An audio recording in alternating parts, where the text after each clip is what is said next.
apakah sekaligus atau berangsur-angsur begitu Ustaz? Silahkan, tafadhol Ustaz. Ya, bismillah, alhamdulillah, wassalatu wassalamu ala rasulillah, amma ba'du. Bapak Ibu jamaah yang dirahmati Allah, kalau kita bicara tentang nuzulul Quran atau turunnya Al-Quran, para ulama sepakat mengatakan bahwa Al-Quran itu turun dengan dua periode atau dua masa gitu ya. Periode pertama dan periode kedua. Kalau periode pertama itu turun sekaligus, yang kemudian itu direkam di dalam Al-Quran peristiwanya dalam surat Al-Qadar. Inna anzalnahu fi lailatul qadar. Kami menurunkan Al-Quran itu secara sekaligus seluruhnya di malam Qadar gitu ya. Lalu di ayat yang lain nanti ada juga bunyinya inna anzalnahu fi lailatin mubarakah. Kami menurunkannya pada malam yang diberkahi ya. Kemudian nanti ada juga surat Al-Baqarah ayat 185. Itu masih rangkaian dengan kewajiban puasa ya. Bunyinya adalah syahrul Ramadan alladzi unzila fihil Quran. Jadi itu 3 ayat yang bicara tentang nuzul Quran periode pertama. Dan periode keduanya itu tidak disebutkan peristiwanya di dalam Al-Quran, tapi ayatnya yang disebutkan, yaitu surat Al-Alaq, ya, Iqra bismi rabbikal ladzi khalaq, khalaqal insana min 'alaq, sampai 5 ayat itu. Jadi ini periode yang kedua. Nah, kalau kita bicara tentang malam yang dikejar-kejar 1000 bulan gitu ya, itu bukan yang 5 ayat pertama turun, itu bukan, karena itu kisahnya di kisah yang berbeda. Nah, Lailatul Qadar itu di kisah yang pertama, itu memang di sebulan Ramadan, tapi tanggalnya nggak ketahuan, dan tahunnya itu bukan di masa kenabian, di masa sebelumnya, di masa azali ya gitu ya, di masa sebelum ada sejarah para nabi dan rasul, pokoknya udah turun duluan.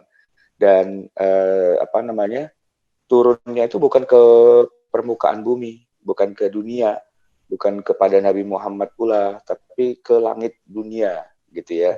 Dari dari Lauhil Mahfuz ke langit dunia. Jadi sebenarnya nggak turun, kalau dalam versi kita itu nggak turun ke bumi gitu ya.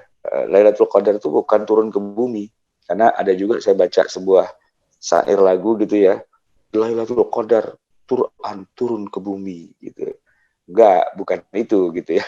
Quran nggak turun ke bumi, tapi emang turunnya itu dari Lauhil Mahfuz ke langit dunia. Ya kalau kita sih nggak ngelihatnya sebagai turun, orang nggak ke sini, ya kan dari sono ke sono gitu aja. Nah, tapi yang dimaksud dengan malam nuzulul Quran, itu kan kita peringati setiap tahun tuh, Tanah Negara itu ada tanggal 17 Ramadan, biasanya malam habis tarawih itu ada kayak semacam perayaan dengan memperingati malam nuzul Quran, mari kita tingkatkan iman dan takwa gitu kan ya. Nanti yang diperingati itu bukan Lailatul Qadar, itu yang diperingati adalah malam pertama kalinya turun Al-Quran, tapi cuma 5 ayat, nggak lebih, itu cuma 5 ayat. Setelah itu turun berangsur-angsur, ya, pendek-pendek, panjang-panjang, tapi loncat-loncat ya, nggak urut seperti yang ada di mushaf itu. Sampai kemudian 23 tahun kemudian baru lengkap itu, turunlah ayat-ayat yang akhir-akhir seperti Al-Yauma Akmaltu gitu ya, atau ayat-ayat yang lain lah gitu. Khilafiyah di antara para ulama tentang ayat apa aja yang turun gitulah. Nah, itu turunnya adalah pada tahun 610 Masehi, itu awalnya, ditambah 23 tahun kemudian. Jadi memang begitulah ketentuannya, karena memang biar disesuaikan dengan konteksnya, biar mudah difahami, biar mudah dihafal, dan punya kesan mendalam terhadap ayat itu, dan itu juga bagian dari proses pensyariatan, ada nasakh mansukh dan seterusnya. Baik Ustaz. Jadi pada intinya Al-Quran itu turun 2 kali begitu Ustaz ya? Ya, dua penurunan atau 2 periode. 2 periode. 2 etape. Ya, 2 etape. Etape pertama, rute pertama di Lauhil Mahfuz ke langit dunia, rute kedua dari langit dunia baru ke muka bumi. Oke.